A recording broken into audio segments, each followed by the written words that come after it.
You know, the funny thing about loyalty is that some people see it as a virtue and others see it as a leash. For 22 years, I thought my company saw it as a virtue. I was Paul Miller, their senior manager of quality control, the guy who made sure our medical devices didn't just work, but were flawless. I was the last line of defense between a patient and a potentially catastrophic failure. I took that responsibility, that weight, with a seriousness that bordered on religious, and for 2 decades they rewarded me for it. Not with lavish bonuses or corner offices, but with respect. My signature on an inspection report was gold. It meant a product was safe, it was ready, it was perfect. But then Richard Graves arrived, and the value of gold plummeted. Richard wasn't a scientist or an engineer. He was an MBA, hot off a successful run at some venture capital firm that specialized in flipping companies like ours. He had a jawline that looked like it was carved from granite and a smile that never quite reached his cold, calculating eyes.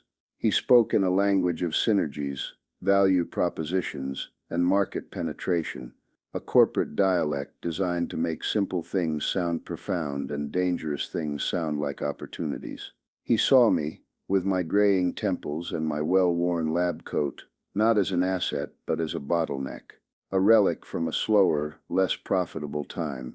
The project was the Cardio Sentry 7, our big play for the year. It was a wearable, at-home cardiac monitor designed to give patients with chronic heart conditions a new level of freedom. It was supposed to be our masterpiece, and it almost was. The hardware was elegant, the user interface was intuitive, but deep in the firmware, buried under a million lines of code, there was a monster. A tiny, almost undetectable bug.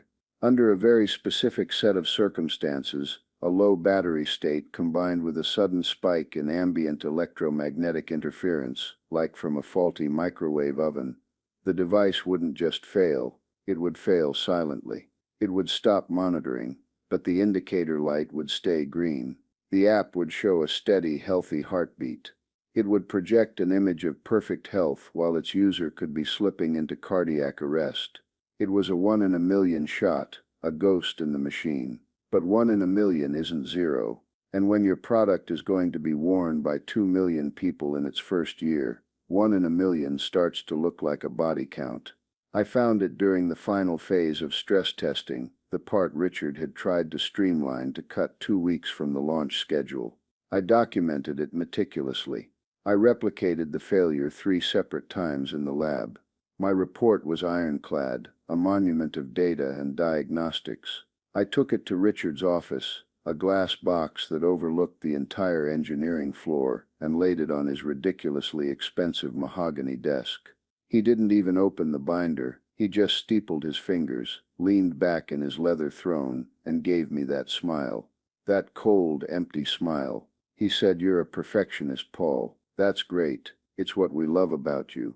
But the market window for the Cardio Sentry is closing. We need to be first. We need to dominate." I told him, "Richard, this isn't about perfection. This is about a fatal flaw.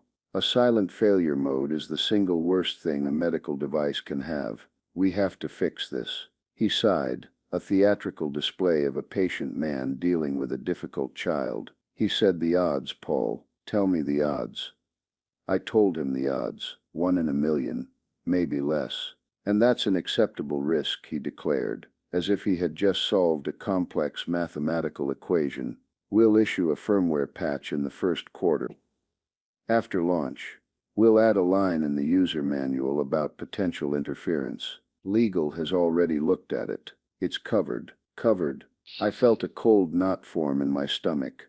Covered doesn't bring someone back from the dead, Richard. It just assigns blame after the fact. We have a moral and a legal obligation under 21 CFR, Part 820, to validate our devices. This device, as it stands, is not valid. He leaned forward, the smile finally vanishing from his face. The mask was off. This was the real Richard. This was the predator. He said, "Your job, Paul, is to control quality, not to control the company's strategic direction. Your job is to sign the inspection reports." He tapped the closed binder with a manicured fingernail. The board is meeting tomorrow to approve the shipping manifests. They need the final QC sign-off.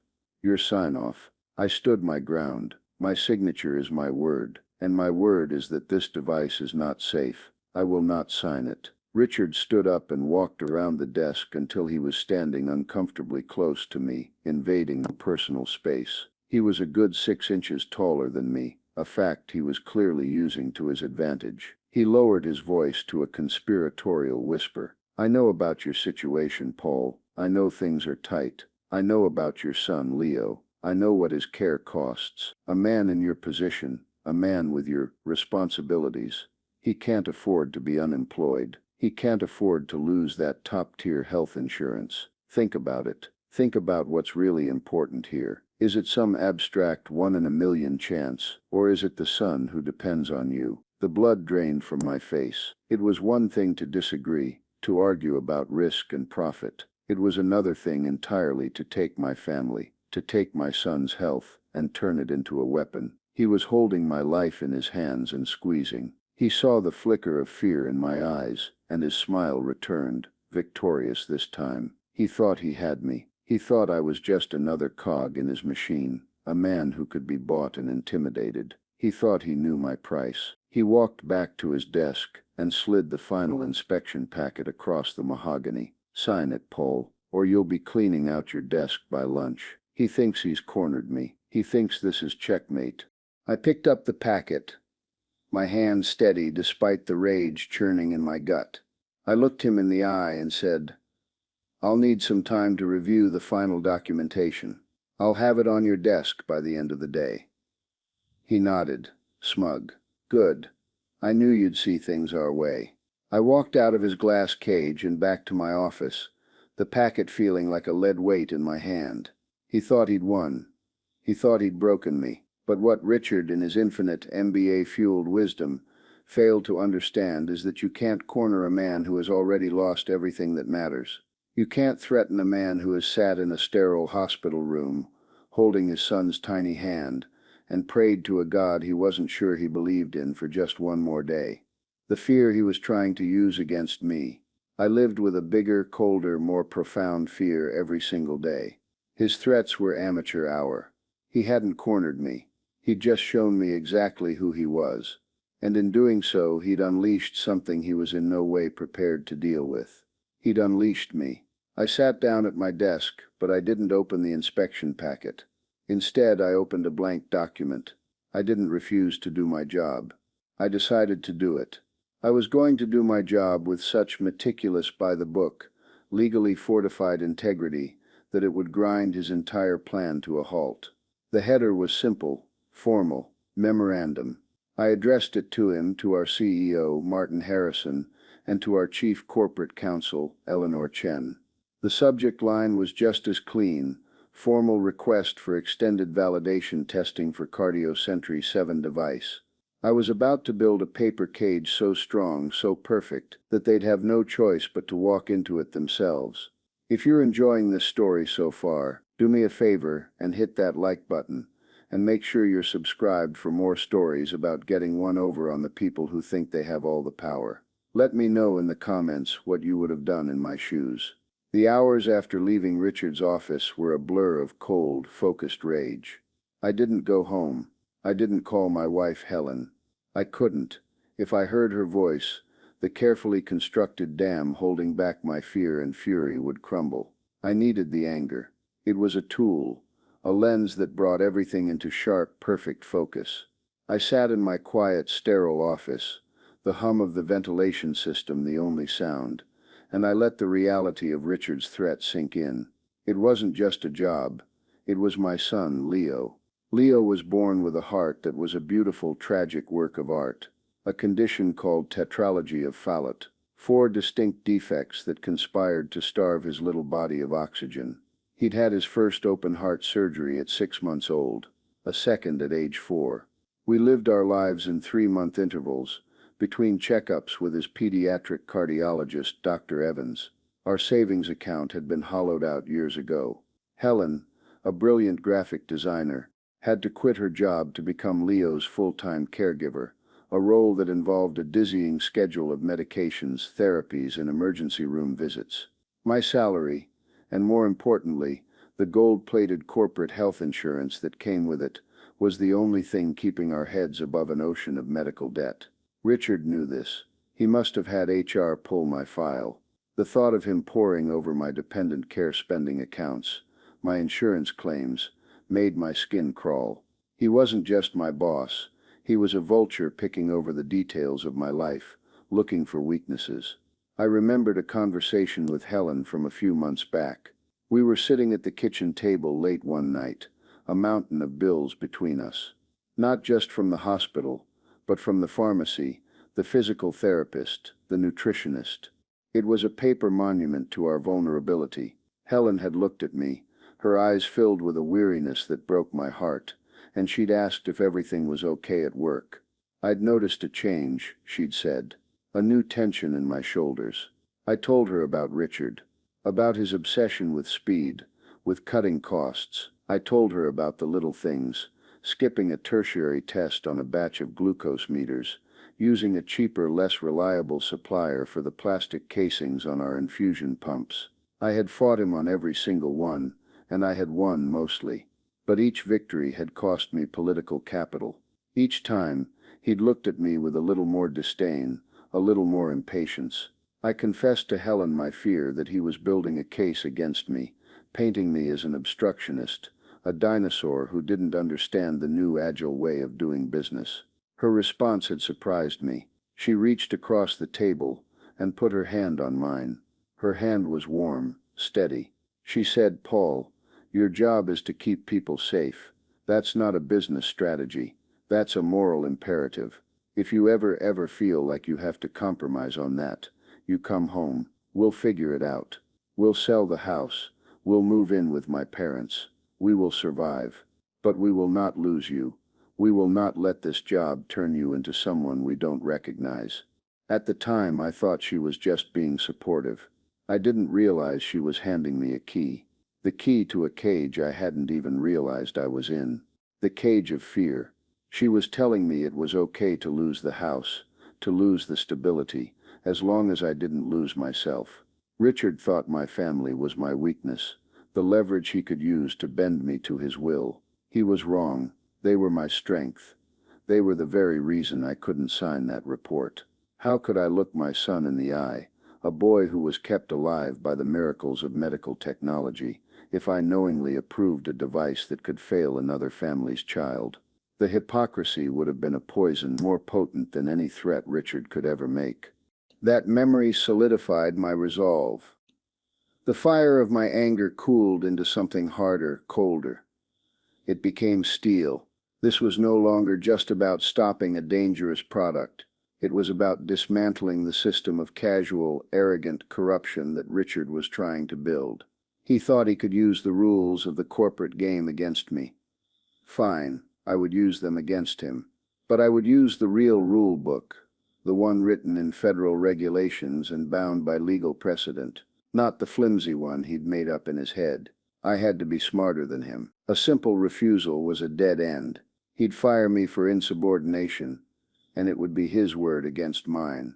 A disgruntled employee versus a dynamic new executive. I knew how that story ended. Whistleblowing to the FDA was another option, but it was a nuclear one.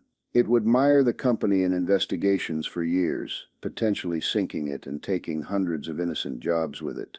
My colleagues, people I'd worked with for decades, didn't deserve that. And selfishly, it would paint a target on my back for the rest of my career. No, the path forward had to be more elegant, more precise. It had to be a scalpel, not a sledgehammer. This is when the idea for the memo truly took shape. It wasn't just a request. It was a trap, a carefully constructed legal and procedural snare. Richard wanted to play by the rules. I would play by every single one of them, to the letter. I would embrace the bureaucracy he hated. I would weaponize the very regulations he saw as a nuisance.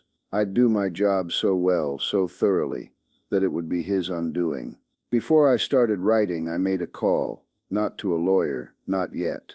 I called Sarah Jenkins. Sarah was a young software engineer, barely 5 years out of college, but she had a mind like a diamond, brilliant, sharp, and able to cut through any problem. I'd hired her myself, plucked her from a stack of resumes because she'd listed reverse engineering vintage video game code as a hobby.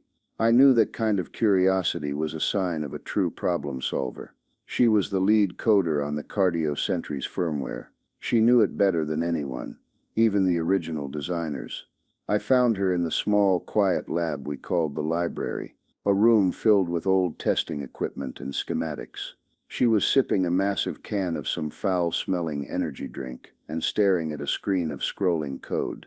I asked her, "Sarah, off the record, the silent failure mode we found, is it a fluke?" She didn't even look up from the screen.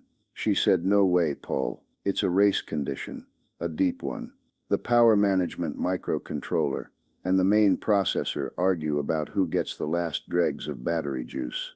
The processor loses the argument, goes to sleep, but the power controller is too dumb to tell the indicator LED what happened. It's a fundamental design flaw in the arbitration logic. Fixing it isn't a patch. It's a rewrite of the entire power management module." "And how long would a full rewrite and revalidation take?" I asked, already knowing the answer. She finally looked up at me, her eyes tired but sharp. She pushed her glasses up her nose. "To do it right. Best case, 3 months. More like 6, if we want to be absolutely sure we don't introduce any new ghosts into the machine. Anyone who tells you otherwise is lying or stupid." I nodded. That was all I needed. Her confirmation was the bedrock on which I would build my entire strategy. She was my expert witness, even if she didn't know it yet. I told her, "Thank you, Sarah. Keep this between us for now." She just gave me a long, searching look and said, "You got it, boss. Be careful. There's a bad wind blowing through this place." She had no idea. Returning to my office, I felt a new sense of clarity. My fear for Leo, Helen's words, Sarah's technical validation, they all coalesced into a single point of purpose. I wasn't a victim backed into a corner anymore. I was a strategist preparing a battlefield. The memo wasn't just a document. It was the first move in a quiet corporate war. Richard had threatened my family. He had insulted my integrity. He had made the fatal mistake of assuming that a quiet man was a weak man. He was about to learn that the most dangerous opponents aren't the ones who roar. They're the ones who do their homework. They're the ones who read the fine print. And I had been reading the fine print for 22 years. The memo was a work of art. If I can say so myself, it was the single greatest thing I have ever written. It wasn't born of anger or spite, though those emotions were certainly the fuel. It was born of pure, unadulterated, weaponized competence. I spent the next 6 hours crafting it, not as a manager, but as a lawyer, an engineer, and a student of bureaucratic warfare. The tone was not accusatory. It was impeccably professional, almost deferential. It was the tone of a loyal employee going above and beyond to protect the company from unforeseen risk. I began by framing the issue, not as a fatal flaw, a term that was emotionally charged and debatable, but as a documented anomaly in the device's failure mode reporting under specific replicable environmental conditions. It was dry, clinical, and impossible to argue with.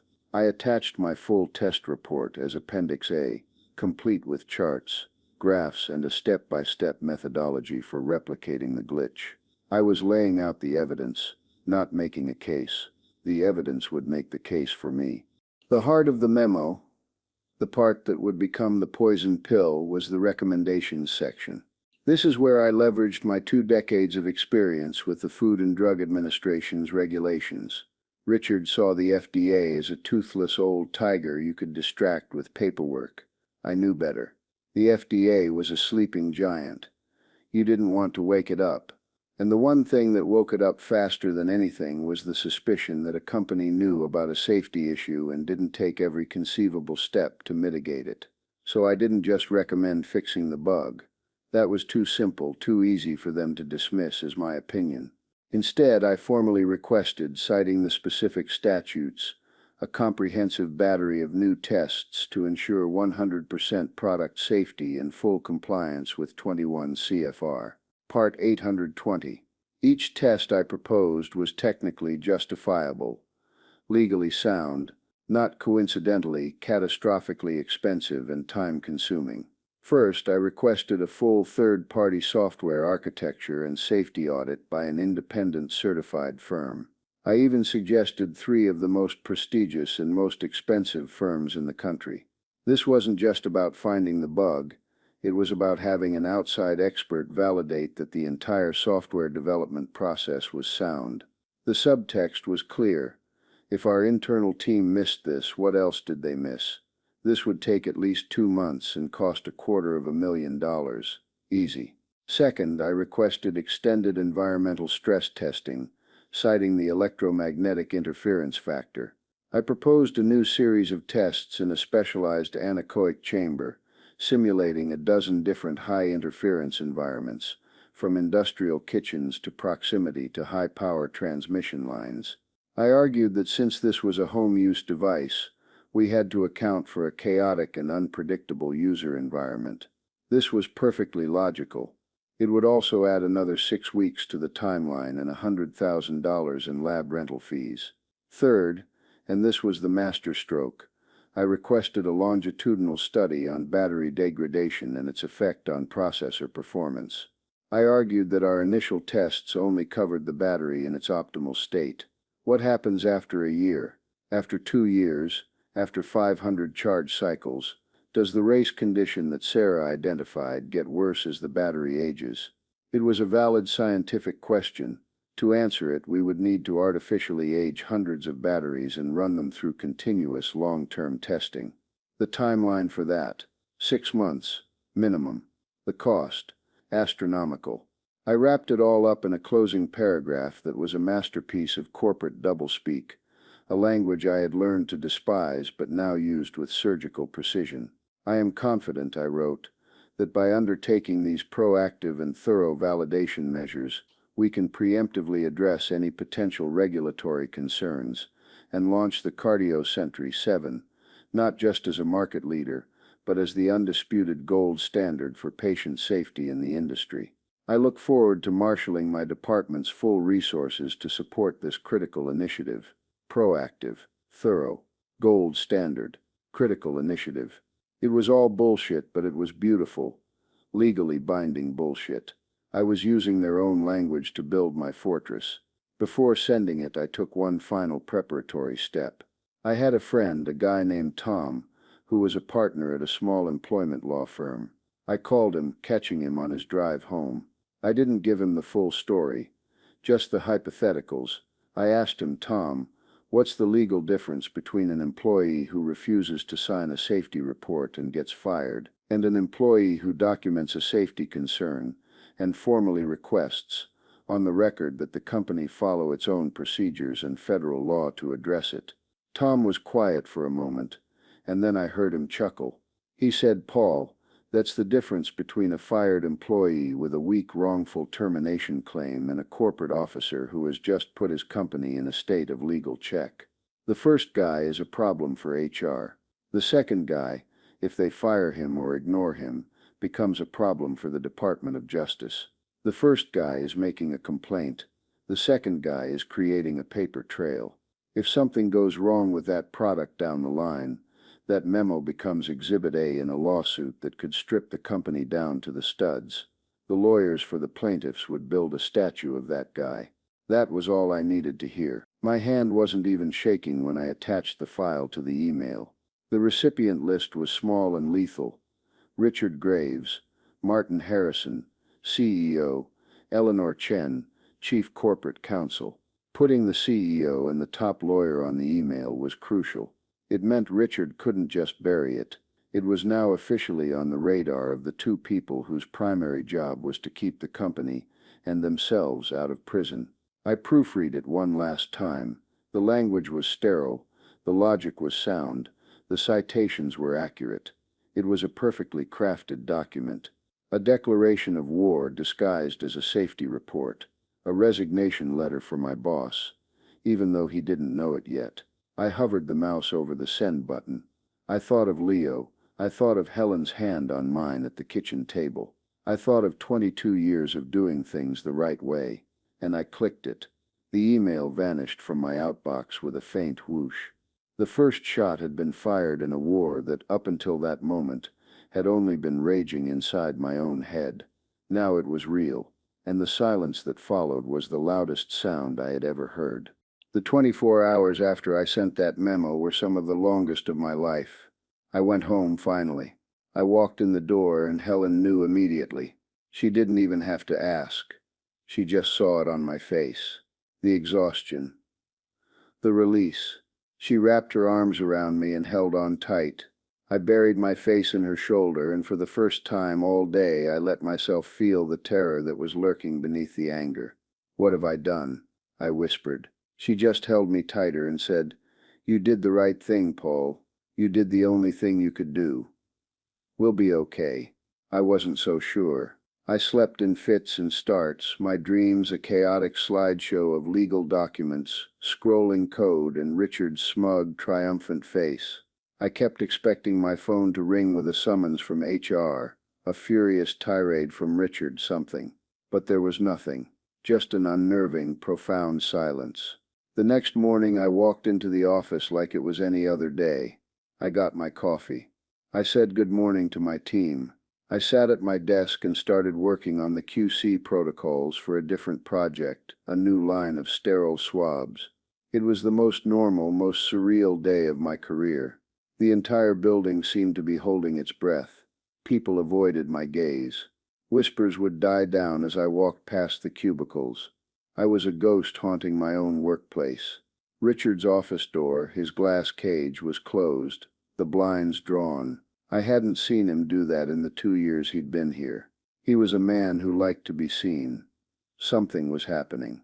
Around noon, my phone buzzed with a text message. It was from Sarah. Just 3 words. War room. Legal.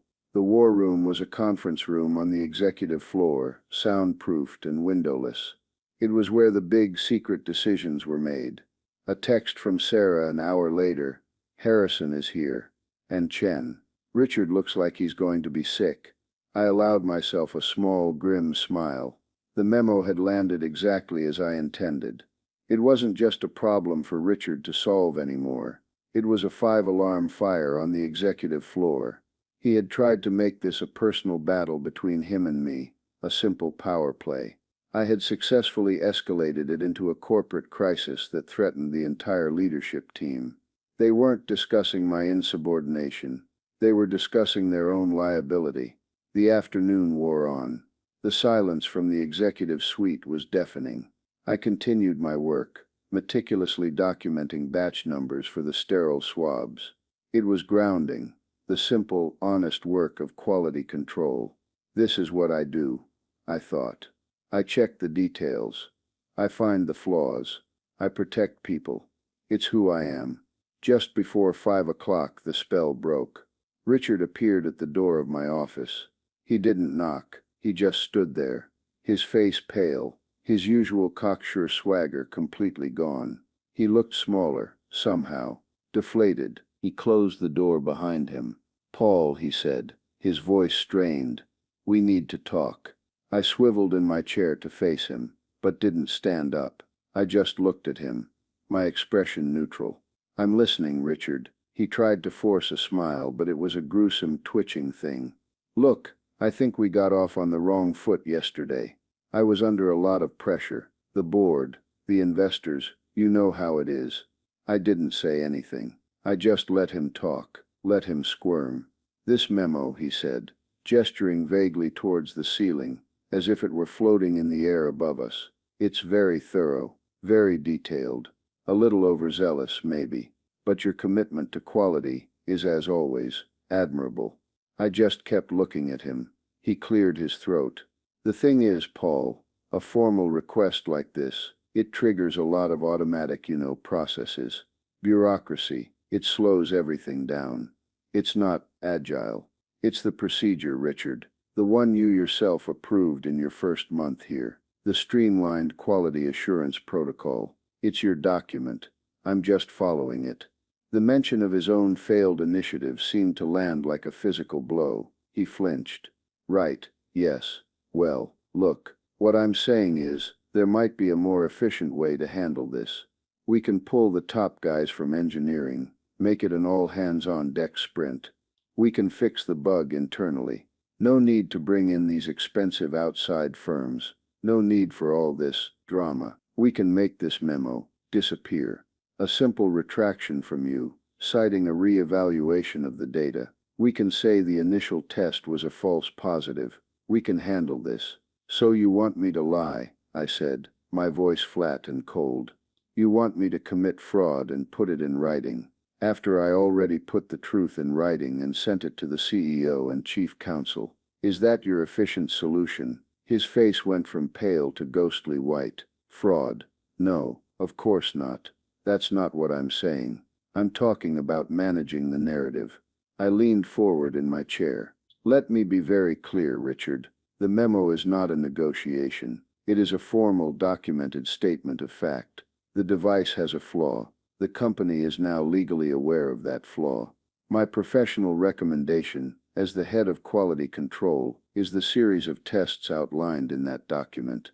Those tests are the only way to ensure the device is safe and the company is protected. Anything less is negligence. Now, if you, Martin and Eleanor, want to formally reject my recommendations in writing and assume all personal and corporate liability, that is certainly your choice. But the memo stands. My findings stand. He stared at me, his mouth slightly agape. He was seeing it for the first time.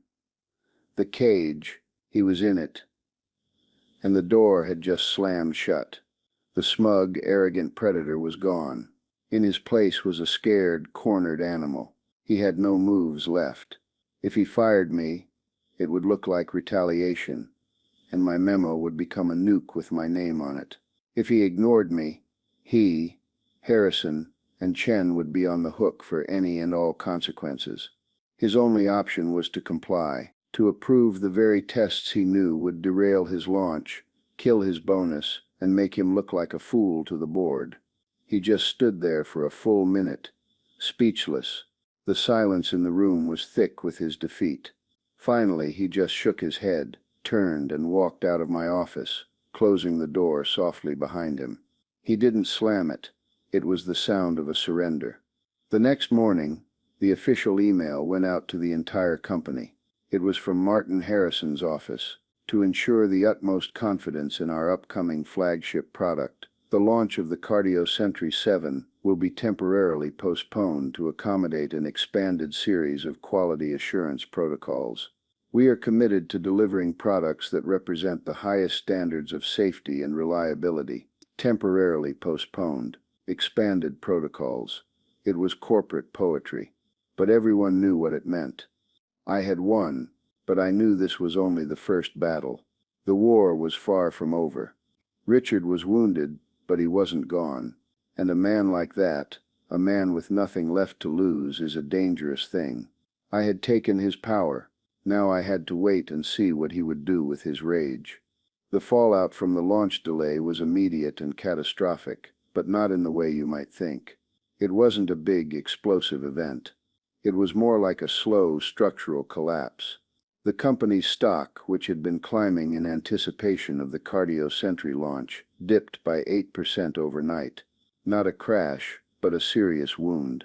Analysts started asking questions. The official line about expanded quality protocols was thin, and the industry press could smell blood in the water. Rumors started to circulate on tech blogs and investor forums. Sources inside Innovate Medical say a critical flaw was discovered at the last minute. Leadership turmoil suspected as flagship product stalls. Richard, predictably, went into hiding. He stopped walking the floor. His glass office remained dark, the blinds perpetually drawn. He was a ghost in his own kingdom. But I knew he wasn't idle. He was plotting. He was trying to find a way to spin this, to salvage his reputation, and more importantly, to make me pay. The atmosphere in the office turned toxic. People were divided into camps. There were the Richard loyalists, mostly the new hires from his old firm, who saw me as a saboteur, an old-timer who couldn't handle change. And then there were the veterans, the engineers and technicians who had been there for years, who knew my track record. They wouldn't meet my eye, but they'd give me a subtle nod in the hallway or leave an anonymous cup of coffee on my desk. They knew what I had done, and they were grateful, but they were also scared. The first real tremor of the coming earthquake happened a week after the announcement. Sarah Jenkins walked into my office and closed the door. She looked tired but resolute. She placed a letter on my desk. It was her resignation.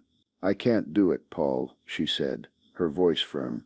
"I can't work for a man who would have shipped that device. It's not just about Richard. It's about the culture. The fact that he even thought he could get away with it. The fact that it took you putting your entire career on the line to stop him. This place is sick, and I don't want to be a part of it anymore." I tried to talk her out of it. I told her that things were changing, that we were winning. "Where will you go?" I asked. She shrugged. "I don't know yet, but anywhere is better than here. I've got some savings. I'll be fine. But you, Paul, you watch your back. He's going to come after you." Her resignation sent a shockwave through the engineering department. Sarah wasn't just another coder.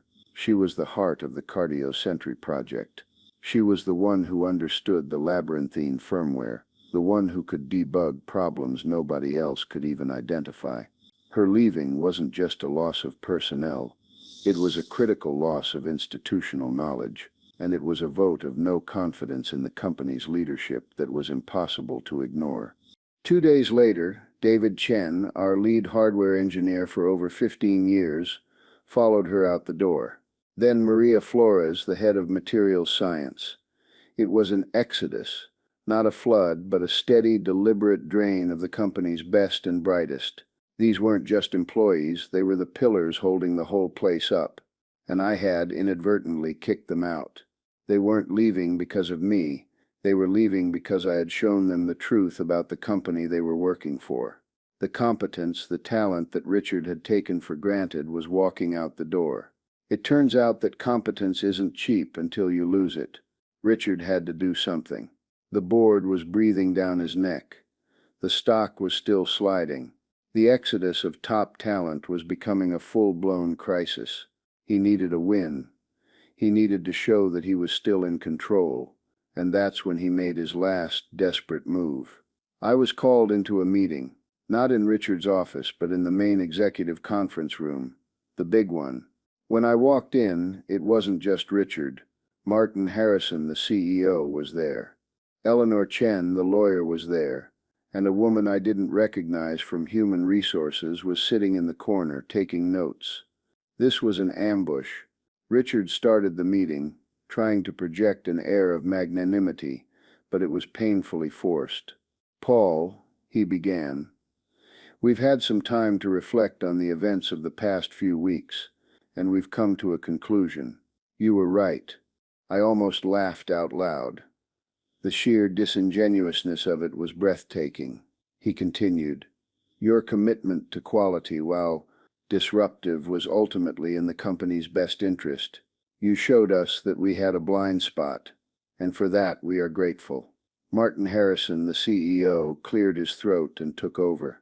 He was an older man, usually calm and avuncular, but today he looked deeply uncomfortable. He looked like a man being forced to read a script he didn't write. "Paul, in light of your contributions, and as a sign of the company's renewed commitment to a culture of safety and quality, we would like to offer you a new position, Director of Corporate Quality Assurance." He slid a folder across the polished table. It was a formal offer letter. The salary was nearly double what I was making. It came with a corner office, a significant stock package, and oversight of quality control for the entire company. It was everything I had ever worked for. It was the promotion I should have gotten 5 years ago. And it was a bribe, a very, very expensive bribe. This new role, Richard chimed in, his confidence returning, would give you the authority to implement the kind of rigorous testing you've advocated for across all our product lines. You would report directly to me, of course, and together we can steer this company into a new era. All we need from you is to help us manage the public perception of this current delay. A joint statement, a show of unity, something to calm the investors and stop the bleeding. I looked at the folder. I looked at their expectant, anxious faces. They thought they had found my price. They thought they could buy my silence, my complicity. They thought that after all this I was just another man motivated by money and titles. They still didn't understand me. Not at all. I pushed the folder back across the table. "Thank you for the generous offer," I said, my voice calm and even. "But I'm afraid I have to decline." The three of them stared at me in stunned silence. The HR woman actually stopped typing. Richard was the first to recover. "Decline. Paul, this is a life-changing opportunity. Don't be a fool." I looked him directly in the eye. My memo, Richard, was not an application for a new job. It was a warning about a product that could kill people. My concern was and is for the safety of our customers, not for the title on my business card. This promotion, this money, it feels less like a reward for my integrity and more like an attempt to purchase it. And my integrity, gentlemen, is not for sale. I stood up. "I will continue to perform my duties as Senior Manager of Quality Control, as I have for the last 22 years, and I will continue to ensure that the validation testing for the Cardio Sentry 7 is completed to the highest possible standard, as per my formal request. Now, if you'll excuse me, I have work to do." I turned and walked out of the conference room, leaving them sitting there in a state of utter shock. I hadn't raised my voice. I hadn't made a threat. I had simply refused to play their game. And in doing so, I had taken the last of their power. They had tried to threaten me. They had tried to bribe me. And when both had failed, they were left with nothing. They had mistaken my loyalty for weakness, and now they were mistaking my integrity for foolishness. They had no idea what was coming next. The exodus of talent was just the beginning. The real power shift was about to happen, and it wouldn't happen inside the company walls.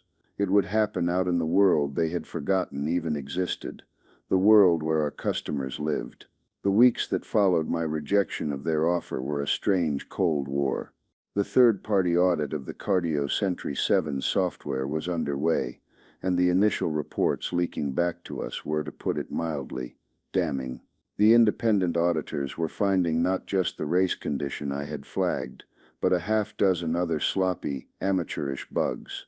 The code was a house of cards, and my discovery had been the single gust of wind that was bringing it all down.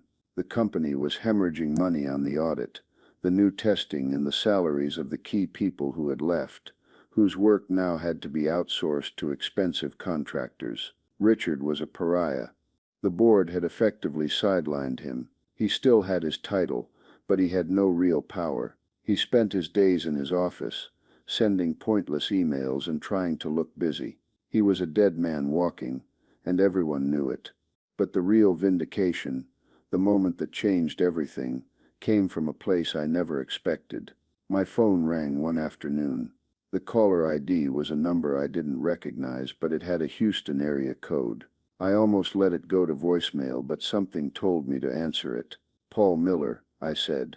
A warm, booming voice with a distinct Texas drawl answered. "Paul, my friend.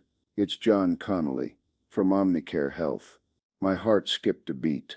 John Connolly was the CEO of Omnicare Health, a massive hospital consortium in Texas and the Southeast. They weren't just a client, they were the client. They were our single largest customer, responsible for nearly 40% of our annual revenue. I had worked with John personally for over a decade, building a relationship based on trust and my department's flawless track record. "John, it's great to hear from you," I said, trying to keep my voice steady. He cut right to the chase. "Paul, what in the Sam Hill is going on up there? I'm hearing some crazy things, a delay on the Cardio Sentry. Your best people are jumping ship like it's the Titanic. I've got Richard Graves blowing up my phone with a bunch of corporate gobbledygook that don't make a lick of sense. You're the only one up there who's ever given me a straight answer. So tell me, what's the real story?" And so I told him. I didn't give him the angry, emotional version. I gave him the calm, factual QC manager version. I told him about the silent failure mode. I told him about the pressure to sign off on an unsafe device. I told him about the memo and the subsequent exodus of talent. I laid it all out, cleanly and professionally. There was a long silence on the other end of the line. When John finally spoke, his voice was low and hard. He said, "So that son of a gun was going to put my patients at risk to make his quarterly numbers look good. That's my assessment." "Yes," I said. Another silence. Then he said, "Paul, my contract with Innovake has a key man clause in it." "Did you know that?" I had no idea. A key man clause is a contractual provision that states a contract is contingent on a specific person remaining with the company. It's usually reserved for founders or star scientists. John continued, "My predecessor put it in there about 12 years ago after you flew down here on your own time on a Sunday to fix an issue with our first batch of infusion pumps. He said any company smart enough to have a Paul Miller on staff is a company we want to do business with. But the clause is tied to you. You're the key man, Paul. My entire $800 million a year contract is tied to you." I felt the floor drop out from under me. I had no idea. It was a detail buried in a contract so old. No one, least of all Richard, had ever bothered to read it. "So here's the deal," John said, his voice now full of energy. "I'm exercising the clause. I'm putting Innovake on notice that they are in breach of our agreement, pending a resolution. But I've got an idea for a resolution. I've been thinking about setting up our own in-house medical technology division for years. A company that puts safety and reliability above all else. A company built on the principles you've stood for all these years." He paused for effect. "I want you to run it, Paul. Come down to Houston. I'll give you a blank check. Build your own team. Hire back Sarah, David, all the good people that idiot let walk out the door. We'll build the next generation of the cardio century, and we'll do it right. What do you say?" It was a stunning, life-altering moment. Vindication didn't come in the form of a confrontation or a dramatic firing. It came as a quiet, professional phone call. It was the market itself, in the form of my most important customer, making its choice. They weren't choosing Innovake. They were choosing me. They were choosing competence. They were choosing integrity. My final meeting with Martin Harrison and Eleanor Chen was brief. I didn't gloat. I didn't say "I told you so." I simply walked into the CEO's office, handed him my resignation, and informed him of John Connolly's offer and the invocation of the keyman clause. The color drained from Harrison's face. Eleanor Chen just slowly closed her eyes like a person bracing for a massive impact. They knew what this meant. The loss of the Omnicare contract wasn't a wound. It was a death blow. The company would not survive it. As I was leaving, Harrison looked at me. His eyes filled not with anger, but with a kind of weary sadness. He said, "You know, Richard Graves has been terminated. Effective this morning. The board fired him." I just nodded. It didn't matter anymore. Richard was a symptom, not the disease. The disease was a culture that had started to value profit more than people, speed more than safety. "I know what you must think of me, Paul," Harrison said quietly, "for letting it get this far." I stopped at the door and looked back at him. "I think," I said, "that you forgot what business you're in. We don't sell widgets, Martin. We sell things that people trust with their lives. The moment you see that trust is a line item on a balance sheet, you've already lost." And then I walked out. I didn't clean out my desk. I didn't need to. There was nothing in that office I wanted to take with me. My real assets, my real value, were the relationships I had built and the integrity I had refused to sell, and I was taking those with me. I walked out of that building for the last time, not as a victim, but as a founder. The air outside felt cleaner, the sky brighter. I took out my phone and called my wife. "Helen," I said, "how do you feel about moving to Texas?" So here I am. It's a year later. I'm sitting in my new office in Houston. It's large and bright, with a window that looks out over a campus that is growing every day. My title is President of Omnicare Technologies. Sarah Jenkins is my Vice President of Engineering. David Chen is my Head of Hardware. Maria Flores is here too. We got the whole team back together. We're building the Cardio Sentry 8. It's a work of art. The power management system is robust. The firmware is triple validated, and it has a dozen redundancies. It's the safest cardiac monitor on the planet, and it will launch in 6 months. It's the product I always wanted to build. Innovate Medical was acquired 6 months after I left, for pennies on the dollar, by a larger competitor.